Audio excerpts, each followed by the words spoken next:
Okay.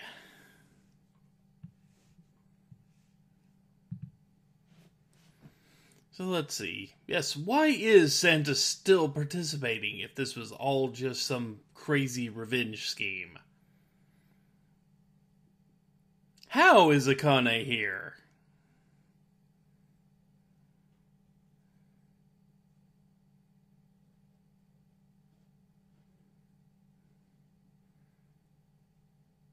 And yes,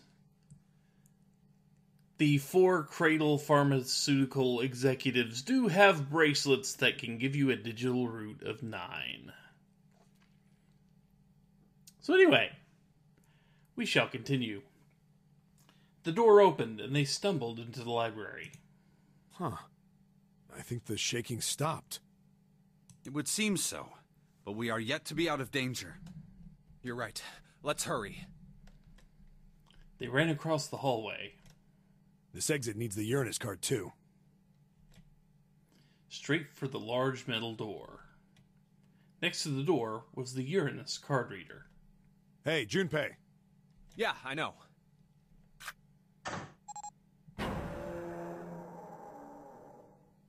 They slid the keycard through and the door rumbled open. All right, it's open. Let's go. Out of the library and into the hallway they ran. At the end of the hallway was a door. Junpei reached into his pocket to pull out the key as he ran toward it. Okay, Neptune Key, let's see if you work. He turned it. Yes! I think it unlocked. The lock clicked. As one, they shoved the door open and poured through it. In front of them was another great metal door. Above it was a metal plaque. It says incinerator. So this is the incinerator. This is the first time I've seen it from this side, but yeah, I think so. Then there ought to be a lever near the door. Yeah, right here. Junpei ran up to it. Pull that and the door should open. Got it. As he spoke, he pulled the lever.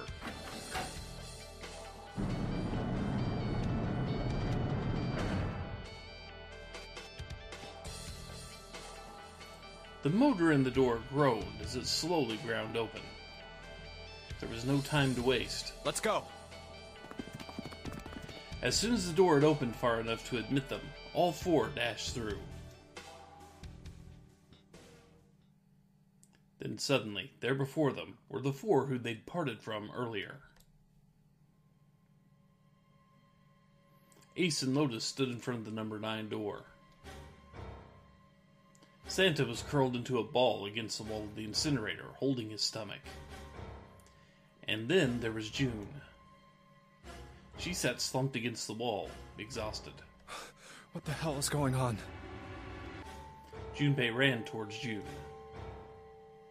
He skidded to a stop in front of her and knelt down. What's wrong? Are you okay? Her face was pale and her lips dry. When she spoke, he could barely hear her. Jumpy, you came to get me. Of course I did. I made a promise. I'm so glad you're here. So glad. She mumbled the same words over and over, weakly. Junpei could feel his heart breaking. Hey, what happened to you? I'm fine. I just fainted. I wasn't feeling very good. I'm feeling a lot better now, though. Are you sure? Yes. I just need to rest a little longer. I'm sure I'll be fine. You shouldn't worry about me. She was looking towards Santa. Junpei turned to look as well. Santa. Santa grimaced, his face contorted in pain. Seven grabbed him by the collar and roared at him. Hey, where is it? Where's the gun? You hide it somewhere? Despite himself, a grunt of pain escaped Santa's lips as Seven shook him. I don't have it. I got sucker punched and they took the gun. What? Who took it?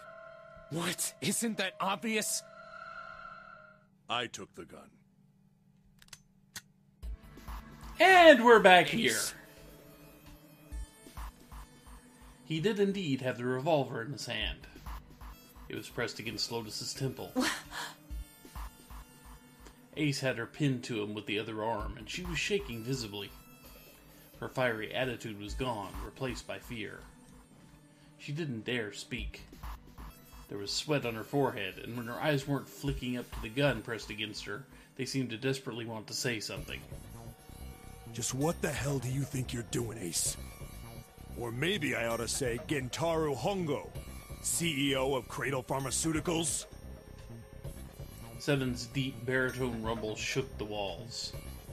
Ace sneered. You have me at a disadvantage, and I don't like that. You know me, but I don't know you. Do you have any idea how much I've suffered? Can you even begin to understand my pain? The pain of prosopagnosia, right? Junpei's voice was casual. Or at least it was trying to be. Another irritating insect. And how do you know that, Good question. Junpei couldn't say. He just knew. Another unexplainable mystery. No matter. If you don't want to answer, it makes no difference to me. This is a waste of time anyway. It's time for me to go. Behind Ace, Junpei could see the red. It was placed in a small indentation of the wall. Quickly, Ace placed his hand on the scanner. First is 1. Give me your hand. It beeped, and he forced Lotus's hand onto it as well. 8. And with this... Then at last, he reached into the pocket of his jacket. He pulled something out and pressed it against the panel. The third asterisk appeared on the red. 9. The thing he'd used for the final verification was the bracelet with the number 9. The ninth man. Kubota's bracelet.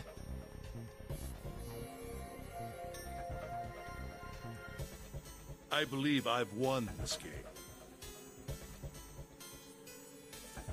His smirk made Junpei's blood boil. I've had quite a time playing with you. I must thank Zero, I suppose. Wait, what? Ace doesn't know who Zero is. Junpei's eyes flicked towards Santa. He hadn't moved since they'd entered the room. Santa was still holding his stomach and groaning as if in immense pain. Junpei wasn't sure if it was real pain, but he wasn't sure it wasn't either. What the hell are you planning, Santa? At any rate, this game ends now. I will escape, and the rest of you will have a slightly less pleasant ending. I suggest you enjoy your final moments. Goodbye. Wait! Ace, of course, paid no heed to Seven's request and laid hold of the lever on the red. With a sickening sense of finality, he pulled it.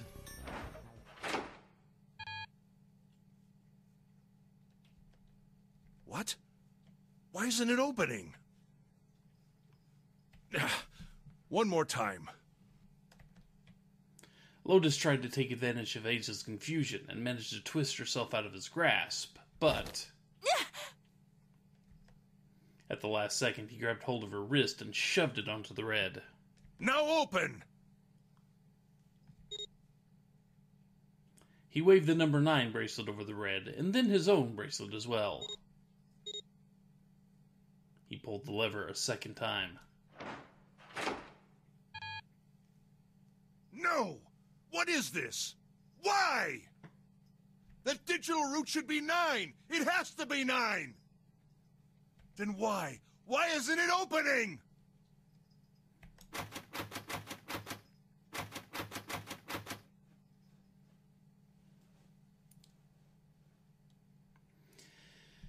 Yeah, that is kind of the low point of, well, this game in particular, but this series does not does not actually do itself any favors in this department.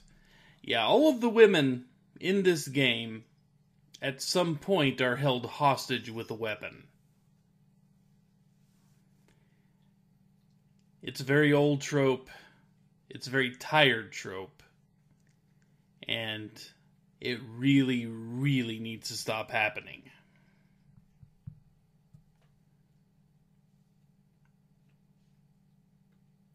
It is indeed a very low point of the series. And, yeah. There are many people who have many better things to say about it than I do.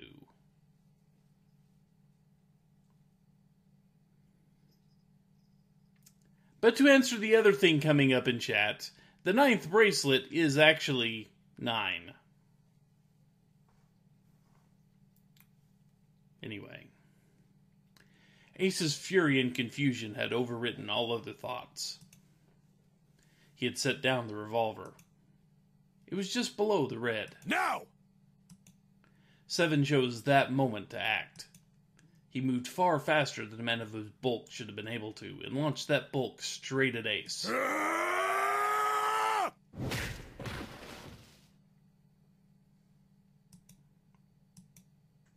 It was over before they knew it. No! In the blink of an eye, Ace was on the floor. He rolled onto his side, groaning in pain. What if Ace is not a guy? What does that matter?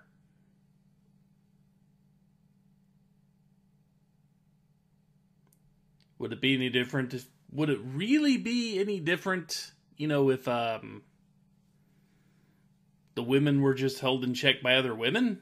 Would it be that much different? No, it'd still be the women being held hostage. Ugh.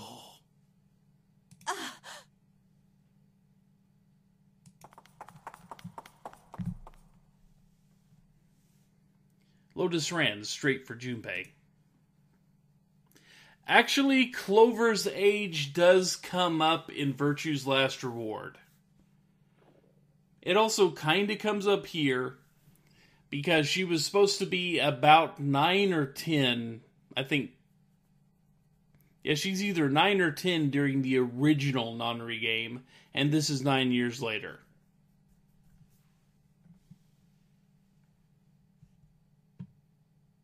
She darted around behind him and stuck her head out, making sure to keep Junpei in between herself and Ace. Oh, that was close. Too close. Thank you, Seven. Don't mention it. Seven stood over Ace, his breathing slow and heavy. Just one punch ain't enough for this piece of shit. After what he did 9 years ago, I ought to rip him to pieces. But if a suspect can't talk, they ain't much good. Once he's locked up in a cell, we're gonna have a little chat. 9 years ago? Then you must be... Yeah, you finally figured it out, dumbass. Ace planted his hands on the floor and shook his head.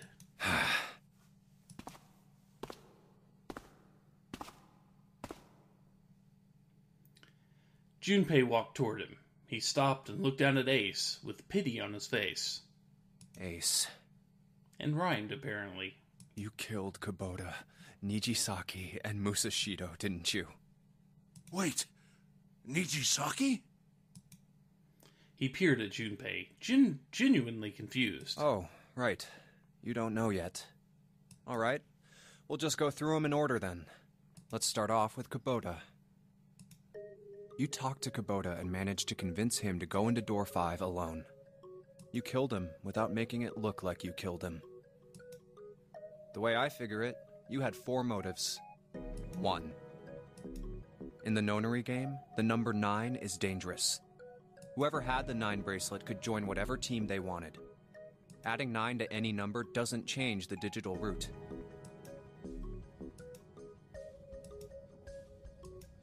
which means that number 9 could do whatever they wanted. You wanted to remove that threat as soon as possible. 2. You wanted the number 9 bracelet for yourself, so that you could make use of its power. In fact, you did use it in the murder of Nijisaki. 3. Even if his number hadn't been 9, Kubota was a problem. He knew your past. He knew what had happened 9 years before. You needed to silence him before he told anyone. 4. But last, and perhaps the most disturbing, you used Kubota as a test. You wanted to know how serious this nonary game was. Was it truly life or death, or simply a harmless prank? You convinced him to break the rules so you could see what would happen. That was why you killed Kubota, but he was only the first. Next was Nijisaki. While everyone was off looking for the missing parts for the Reds, you ran into Nijisaki near the big hospital room. However, because of your prosopagnosia, you didn't realize he was Nijisaki. Chiefly because, when you met him, he was dressed like Snake. That was why you thought Nijisaki was Snake. No, that's not... That was Nijisaki? Why? How did... I'll get to that. Anyway, you thought he was Snake. Snake was one of the kids in your experiment 9 years ago. Junpei is only smart for like 5 minutes in this game. You remembered him because he was the blind kid. But his presence made you think. Snake was one of my subjects 9 years ago. He probably hates me. But if that's true, why isn't he saying anything? Is he keeping quiet because he can't see? Or perhaps he's working with Zero to get revenge on me. Whatever the reason, anyone who knows my past is a threat. Before he tries anything, I need to get rid of him. That was when you decided you had to kill him. The murder weapon was Kubota's bracelet. You just waved it over the red. Verified your own number and then grabbed Nijisaki's arm and forced it over the scanner panel. Then, when the door opened, you kicked him in. 9 seconds later, the door closed.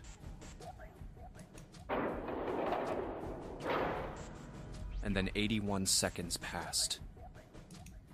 And poor Nijisaki was dead. Then you mean to say... Snake is still alive? Sorry to disappoint you, but I'm as good as new.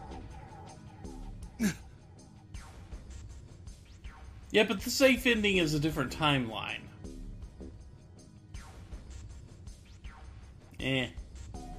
Thank you for killing the wrong Nitpicking. man, but I can't say I like knowing that you wanted me dead.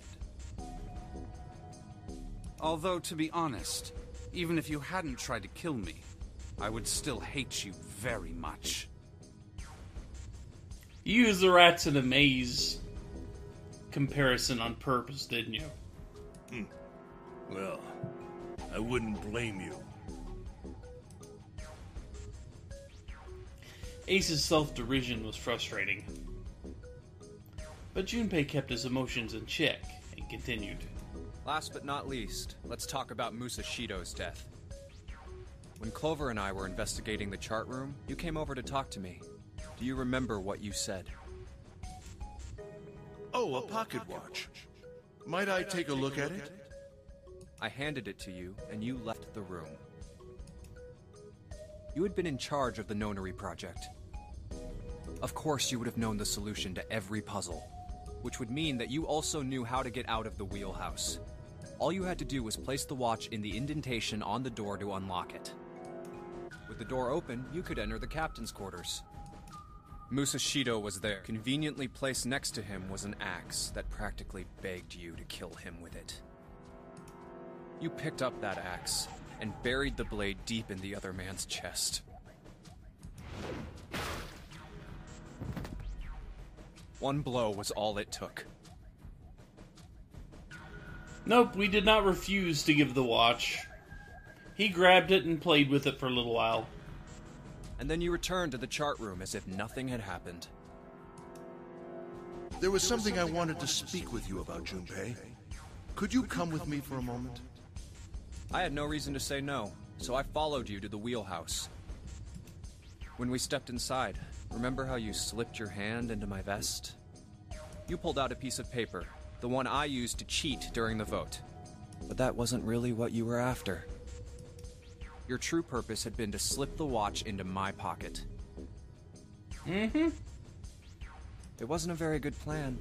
Had way too many holes, and someone saying the wrong thing could have brought it all down around you. You must have been desperate. But what made you willing to risk it all to do it? Ace. That was the only thing Junpei hadn't been able to figure out. Musashido's murder is the only one I don't understand. You obviously did it. But why? Because of this. Slowly, Ace reached down and pulled something out of his pocket. It was a folded piece of paper. What's with the paper? Just read it. Huh. Junpei took it and opened it. Let's see. This is what it said. Number 1. There are 2 ways you might survive this ordeal. The first is to win the nonary game. The second is for you to confess your sins of 9 years past. I have prepared a camera in the captain's quarters. The images captured by that camera will be streamed through a satellite and distributed across the world. Simply look into the camera and repent. Once you have confessed everything, I will release you from this ship. To make your confession more credible, I have left you a witness in the captain's quarters. Perhaps he will confess with you. The decision is yours. Do as you please. 0. When I awoke in that room on D-Deck, I found that in my pocket. That was why I chose door 1 when we voted. If I went through that door, I knew I could get to the captain's quarters. As you said, I knew how to enter the wheelhouse. My plan was to find the pocket watch before anyone else. If I could, then my alibi would be set. At least, that was the plan. Unfortunately for me, you got to it first. That sleight of hand was the best I could manage on short notice. You meant to kill him from the beginning, then? Musashido, I mean. I only knew Musashido was the witness after I reached the captain's quarters. I asked him, and he answered. He seemed groggy. Perhaps he had only just awoken from sedation. I suppose Nijisaki was in much the same state. He seemed confused and disoriented when I encountered him. But yes, you are correct. I intended to kill him from the beginning, even though I didn't know who he was. I proceeded to the captain's quarters in order to remove this so-called witness. Ace had confessed everything. What energy he had left him with the truth, and he sagged on his knees. Although he had confessed, his sins were not forgiven. Junpei felt revulsion for the pathetic man on the floor near his feet. But in among the revulsion was a hint of pity. After all, Ace had not been the only person who murdered those 3 men. Junpei spoke quietly. Ace, you figured it out, haven't you? You were being manipulated. Yes, so it would seem. I was little more than a puppet, in many ways. Everywhere I went, everything was already prepared. The Reds in the large hospital room were dismantled. Nijisaki was dressed like Snake. There was an axe in the captain's quarters. Musashido was delirious from the anesthetic, so he couldn't fight back. Nijisaki as well. In retrospect, I can't understand how I could have fallen into such a simple trap. But yes, this was a trap. It was Zero's trap. And I fell for it, hook, line, and sinker. I did everything he wanted me to do. Yeah. By manipulating you, Zero was able to kill 3 people and keep the blood off his own hands. All of this was revenge for what happened 9 years ago. That's why this nonary game happened. Am I right, Santa? Junpei looked over at Santa. As Junpei spoke, he stood up, his legs still shaky. Huh? What the hell are you talking about? I don't know any... Ain't no point trying to play dumb anymore, Santa. Actually, I guess I should call you Aoi Kurashiki, huh? Seven's face was sad as he spoke. My memory came back to me, kid. You're Aoi Kurashiki, no doubt about it. Never thought I'd be back in this room talking to you. But hey, I guess this was all part of your plan, right? After all, the person who planned the nonary game this time around was Zero. And Zero's you. Looks like you really do have your memories back, huh?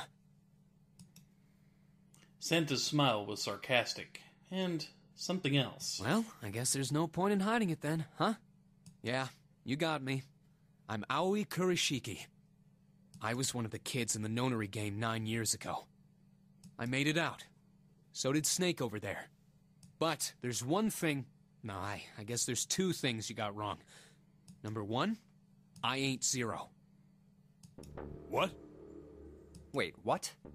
Sure, I was helping Zero out, but I'm really more of an assistant, like a secretary. But an assistant's only an assistant. I didn't come up with all this. All I did was follow Zero's orders. Then, if you're not Zero, who is? Calm down there, Junpei. Didn't I say two things? You made one more mistake. Junpei, you just said, all of this was revenge for what happened 9 years ago. That's why this nonary game happened. But that's not it. Revenge isn't the only purpose. There's another reason you guys were playing the nonary game. To save someone. Save someone? Right. You were brought here to help my sister. To save Akane. What the hell are you talking about? Akane Kurashiki died 9 years ago in this room. I was there. I saw... Suddenly, Seven froze. His eyes went as wide as dinner plates, and he spun around toward June. Junpei followed his gaze. What? She was gone. Where June had been, there was nothing. What the hell? Where is she? Where's Akane Kurashiki? Seven began to mumble to himself, a strange series of words strung together as if his mind wasn't functioning properly. His face was twisted with effort, as though he were struggling with something they couldn't see. He gritted his teeth and pressed his hands against the side of his head. Oh, my head! My head, it feels like it's gonna pop. Seven! What the hell is going on? I don't know, I just... Oh! I swear to God, my head feels like it's about to explode! From somewhere far away, they all heard a deep, heavy noise. It sounded like a tremendous wheel slowly beginning to turn. Santa seemed to have entered an almost trance-like state. His words were calm and measured. What was the Nonary Project? I'm sure you know already, but I'll tell you one more time. It was a project designed to test a particular phenomenon. And what was that phenomenon? For two organisms to communicate with one another in the absence of physical contact. The morphogenetic field theory. Could human beings use these invisible fields to exchange information? That was what this experiment was conducted to determine. There were two separate locations. One was the Gigantic, and the other was a building in Nevada called Building Q. The 9 children trapped in Building Q were faced with numerous puzzles, copies of identical ones on the Gigantic. They were told to send their answers into the morphic field set and transmit them to their brothers and sisters on the Gigantic. The transmitters were put in Building Q, and the receivers were put on the Gigantic.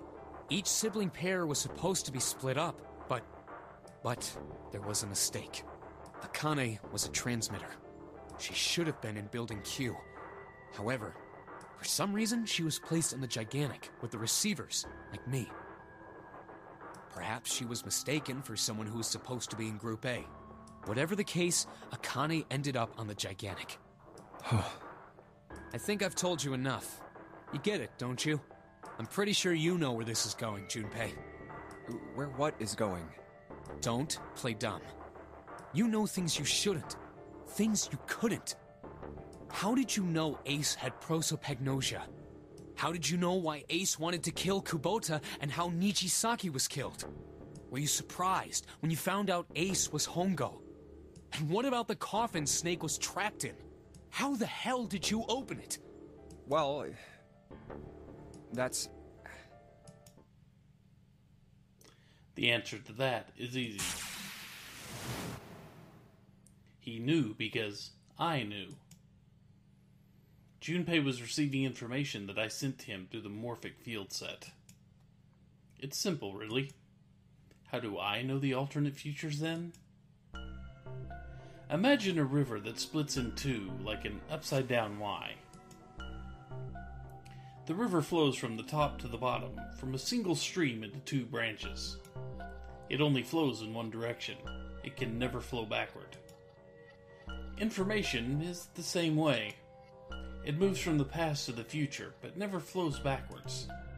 That's why people at the river's source in the past will never know about those downstream in the future. But the people downstream will never know about one another either. Information only flows along the path of the river. But I am different. I can manipulate the morphic field set to pluck knowledge from the future. I know what happens on either fork of the river, even though the people on either fork know nothing about one another. Now, who am I? I am I, the ninth letter of the alphabet. But I am also Zero. No, that's not true. I'm not really Zero. Not yet. Perhaps you could say I am less than Zero. Zero is my future. In 9 years, I will be Zero.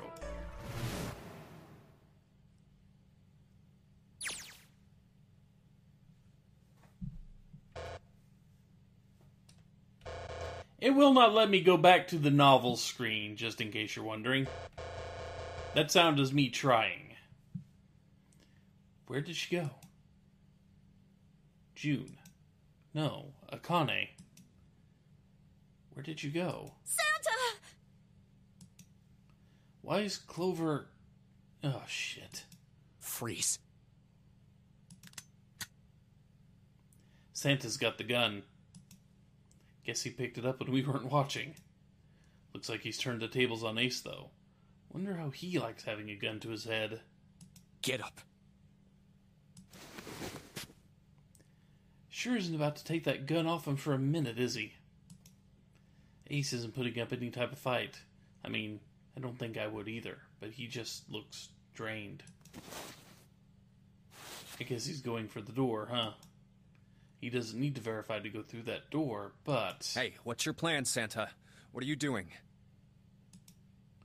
He can't get through any numbered doors with just 2 people. What the hell is he thinking? Didn't I tell you? I'm Santa Claus. It's time for me to go make a wish come true. That's it? That's all he's going to give us? What the hell does that even mean?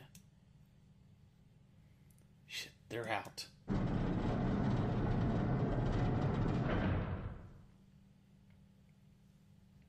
And now the gate's shut. Looks like the rest of us are stuck in here. They're all looking at me. At least Seven's headache is gone. He seems to be alright.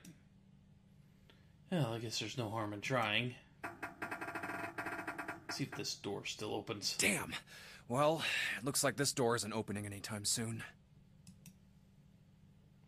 Oh, you mean we're trapped? So it would seem. What the hell is Santa trying to do? Oh my gosh. Oh my gosh, what? Have you considered where we are? There can really only be one thing Santa would do now. No. No, you can't be serious. Oh, but he is. Shit, we gotta do something. Maybe we can still get out through door 9. Here's the red. Yeah, alright, we can do this. I've just gotta... No, it's not gonna work. There's no way. The 5 of us can't open this door. 2 plus 4 plus 5 plus 7 plus 8 equals 26. 2 plus 6 equals 8. Is there any combination that'll work? Junpei, can I borrow your pen and notebook? Sure, why not? I don't think I'm gonna need them. Ever again. Well, she certainly looks purposeful. Looks like she's writing equations. A lot of them. Man, she doesn't look very happy. But, hey, no need to be ripping pages out like that. Jeez. What the hell are you doing, Clover? Give me that! Alright, at least 7 got it away from her. Maybe now I can get a look at what she was writing. Let's see.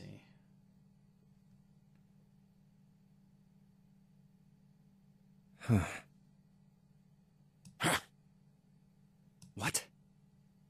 And there's no other way?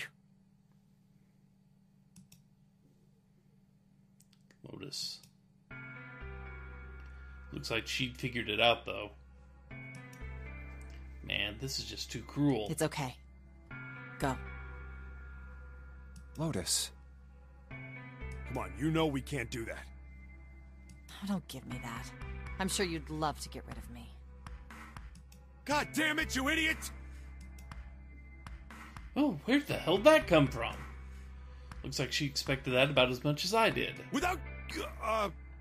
if you're not... Look, it'd be bad, alright? For a cop, he sure didn't have much confidence. Bad? Yeah. If there weren't assholes like you around, I'd be out of a job. Uh-huh. Look, I'm just not leaving you behind, alright? End of story. 7. He's right. I'm not leaving you either. Me too. You didn't honestly think I'd abandon you, did you?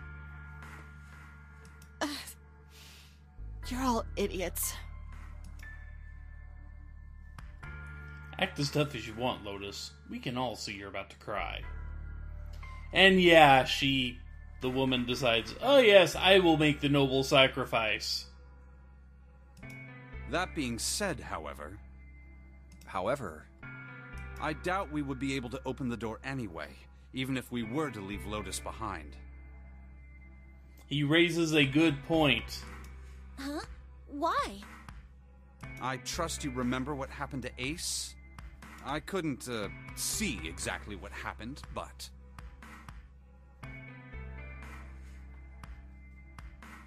I was able to guess what he was attempting to do earlier, at the Red. Oh, yeah. No! What is this? Why? That digital route should be 9! It has to be 9! Then why? Why isn't it opening? Just to see, why don't we give it a shot? Give it a shot. Yes, that is what I said.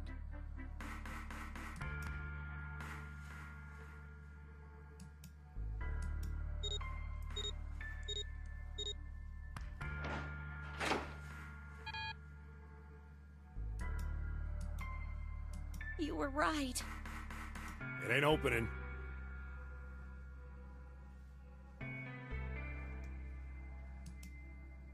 But it did open 9 years ago. The digital route was 9 then, I'm sure of it. You think maybe they changed the settings? Perhaps.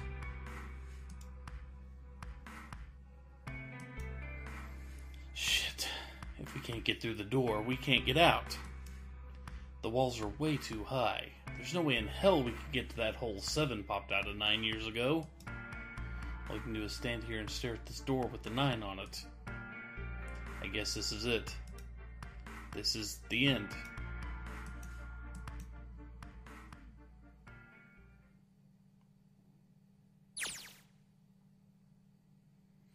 And we have moved from adventure screen to Akane vision. I was watching. I had watched everything that was reflected in his eyes. I was listening. Every sound that vibrated in his eardrums, I heard. Smell, taste, touch. I felt everything he felt. And let me tell you, it was really unpleasant when he went near dead bodies. I will tell you that much. I knew everything about him. What he was thinking, what he was feeling, what he was sensing. All of his feelings and worries and fears became mine. My mind, my consciousness was inside of him. Through the morphic field set, we were resonant, and we were as one. I was him, and at the same time, I was an observer. It started with a tremendous noise like a clap of thunder. That was approximately 9 hours ago. A bomb had gone off on the ship we were on. That was when my resonance with him began. My resonant event melted into him, and we became one, inside of Junpei. Somehow I found myself in Junpei's mind, 9 years in the future. But I didn't lose myself. I was living in two realities at once. One was the present, and the other was the future. Perhaps you can think of it as two movies showing on the same screen at the same time. Eventually, it becomes difficult to separate them and determine which movie is which. However, if I concentrated, I was able to focus on one or the other. That was why I was able to grasp what was happening in front of me. Come on, over here! That was my brother Aoi. He was yelling. I followed him. Around me were 7 other children. They all looked like they were about my age. Come on, hurry up!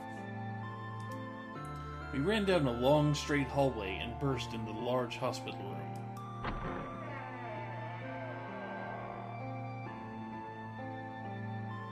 Everyone was arguing. 2 of the boys got in a fist fight. A girl watching them began to cry. "I want to go home," she cried. "I want to go home!" Another girl slapped the crying girl and glared down at her. It's been 2 hours since the nonary game began. We were starting to fall apart. But just when all hope seemed lost, Light started talking. He was blind. 9 years later, we would call him Snake. Hello? Everyone? Could you come over here for a moment? He was older than most of us, and his voice had authority and dignity. The fights died down, and we gathered around him. I have a little sister. She is very important to me. Right now, she is over in Building Q, and is desperately trying to send information over to me. Her name is Clover, and today is her 9th birthday. As he spoke, he pulled something from his pocket. In his hand were 9 4-leaf clovers. I was going to give these to her as a birthday present. I was outside picking them when I was abducted. I'm sure I've already told you, but I am blind. For a man who can't see, collecting 9 of a very specific plant is, well, it is difficult. But my sister means a great deal to me, and I hope that these would show her how much I cared for her. Since it's her 9th birthday, I thought 9 4-leaf clovers would be appropriate. Yeah, so she's 9 at the time of the original nonary game and 18 at the time of this nonary game. There we go. Every one of you has a brother or a sister in Building Q with Clover. For their sake, we have to survive. We have to get off this ship. Do you understand? If we're going to do that, there are 3 things you have to remember. We need trust and love, and we have to have faith in one another. If we can take all 3 of those to heart, then I promise that good luck will come our way. Did you know that the leaves on the 4-leaf clover mean faith, trust, love, and luck? Those words are leaf words. So if you believe what I've told you, and you understand, then I want you each to have one of these. They're a promise between friends. Yeah, it ain't easy, I think, is an understatement. He gave a clover to each of us. I took one too. Eventually, he was left with only a single 4-leaf clover. He had one last thing to say. Now, don't ever forget, so long as you have that, we will always be connected. Do you understand?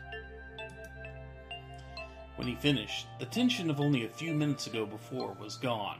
We were calm.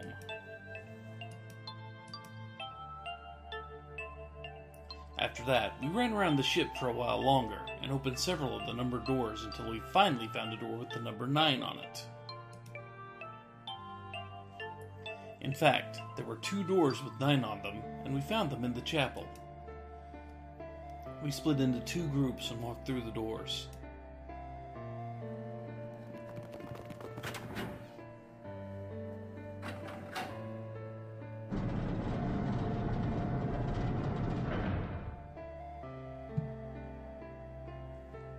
Before long, we all found ourselves in a room with a ceiling that looked like an upside-down funnel.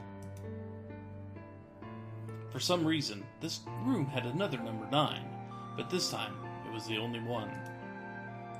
But if there was only one door, that meant only 5 people could escape.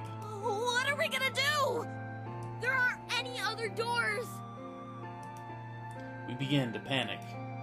Then, as if things had not gotten bad enough already,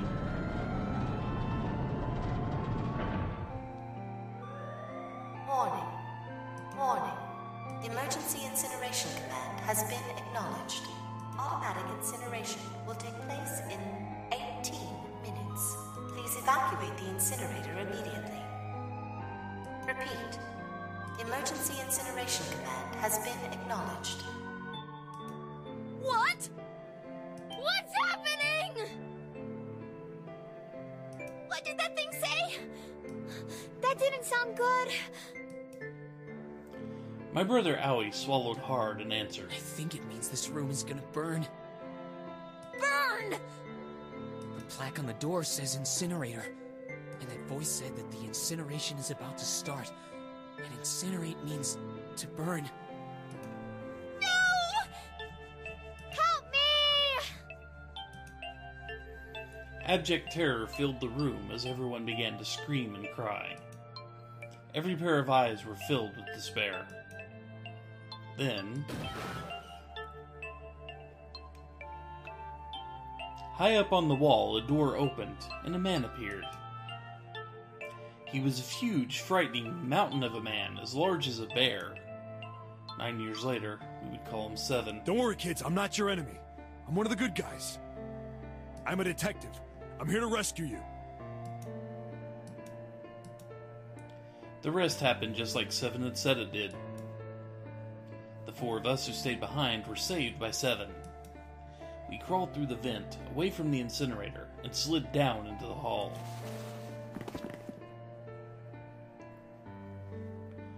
We came out on the other side of door 9. On the wall opposite the door was a set of double doors. We went through those and began to run up the spiral stairs. As we ran, I led the way. Behind me were Nona, my brother Owie, Snake, and 7. The other children, the ones who'd gone through door 9 before us, were up ahead. I could hear them cheering each other on. We ran and ran and ran. We leapt across many stairs as we could and kept running. The stairs spiraled upward like a tornado. Eventually, I pulled ahead of the rest. Perhaps Nona had slowed them down. I didn't want to lose them, so I slowed down as well. I didn't stop, but glanced over my shoulder from time to time to see if they'd caught up. That was when I realized. And this is the moment that I know Maverinthia has been bringing up from point to point where she wanted to throw the game against the wall. Because this is a monumentally stupid thing for the character to do.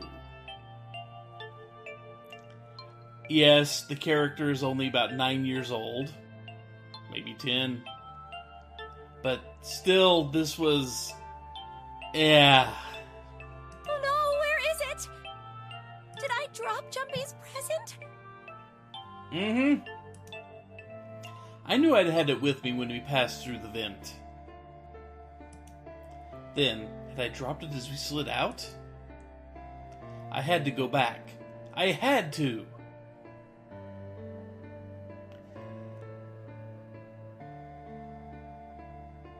Yeah, she had to go back for Jumpy's present. But I knew I couldn't tell the others. They would stop me, I was sure of that. No kidding they would stop you! I didn't stop to think, I simply moved. I ran to the central hall, the room that connected to all the other areas of the ship. I hid in the shadows, and moments later I felt a rush of wind as they ran past me up the staircase.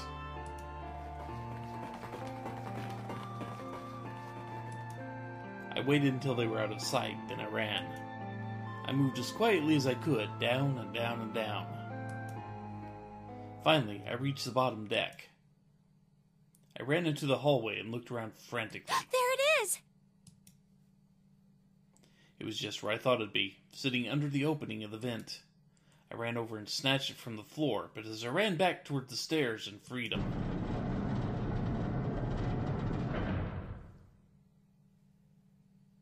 the door to the incinerator opened, and a man stepped out. It was Hongo. Gintaro Hongo. 9 years later, we would call him Ace. Ah, how wonderful to see you decided to come back. His smile made my blood run cold. It looked mechanical, as if someone had simply pulled up the corners of his mouth. Come with me. We must continue the experiment. I shook my head, eyes wide. Slowly, I began to walk backwards. 1 step, 2 steps, 3 steps, then I spun around and broke into a run. I felt Hongo's hand close over my left wrist. I said, come with me. There was an edge of insanity to his voice now.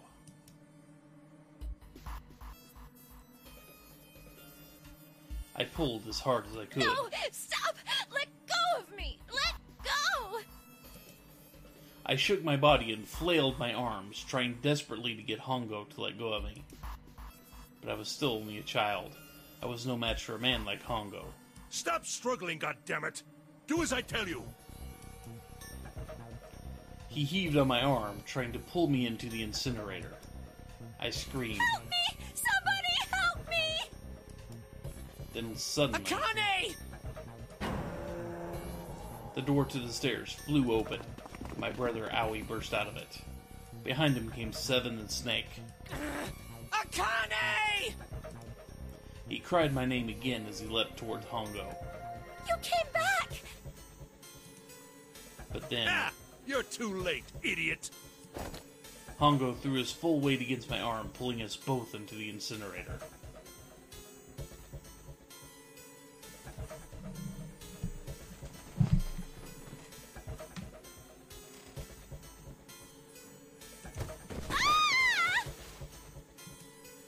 The force of it threw me to the floor.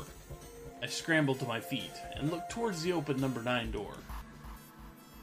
Hongo stood between it and me, but behind him I could see my brother, his fists clenched.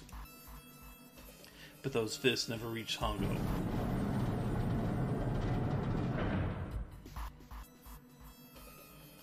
With the cold, heartless screech of metal on metal, the door slammed shut. Hongo glanced at me mechanically, his face registering that there was an object there, but not anything he would consider a human being. Then he walked away and walked to the red that said next to the door. He reached into his pocket and removed 2 bracelets. He waved them both over the scanner panel. 2 asterisks appeared on the red. He checked the screen, then tossed the bracelets carelessly onto the floor. What was he doing? What was the point? He made no effort to explain himself, of course. He said nothing at all, and walked past me as though I were nothing more than a rock by the roadside. A few months later.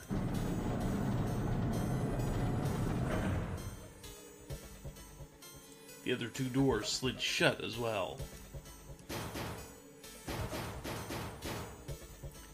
Faintly, I could hear someone pounding on the door behind me.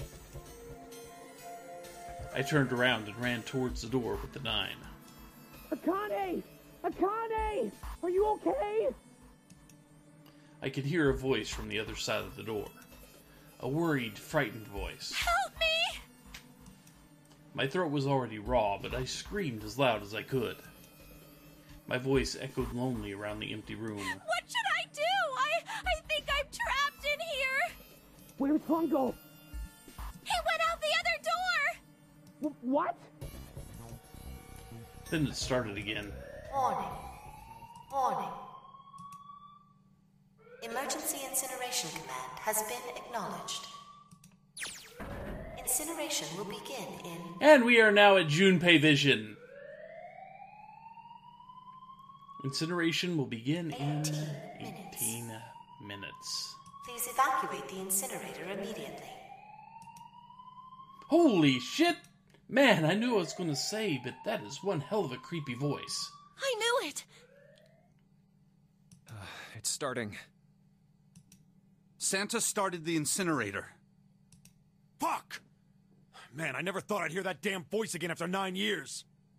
What the hell? What the hell? What in God's name are you talking about? It's 9 years this and 9 years that, and when it's not 9 years something, then you're talking about some sort of fucking experiments. You aren't making any sense. I'm sorry, Lotus, but we really don't have time to explain it right now. I promise, I'll tell you everything once we get out of here. But... Incineration will begin in 17 minutes. You know what that means, right? Incinerate means burn. What kind of idiot do you think I am? I know what incinerate means. Well, God damn it. Okay, fine. I won't ask anything else. Talk about whatever you want. Lotus knows absolutely nothing about what happened. Nobody told her anything. All she knows is her kids disappeared, they came back, and she couldn't bring it to herself to ask them to relive whatever trauma they'd gone through. And nobody else bothered to explain it to her. But you have to do something for me. 7, figure this out. What? Why me? Just shut up and stop this thing. How the hell? There has to be some sort of emergency shut-off button. There isn't anything like that. How the hell do you know? Because I looked for it 9 years ago. Yeah, Lotus isn't happy about that. Can't really blame her. Wait. The floor. It's moving.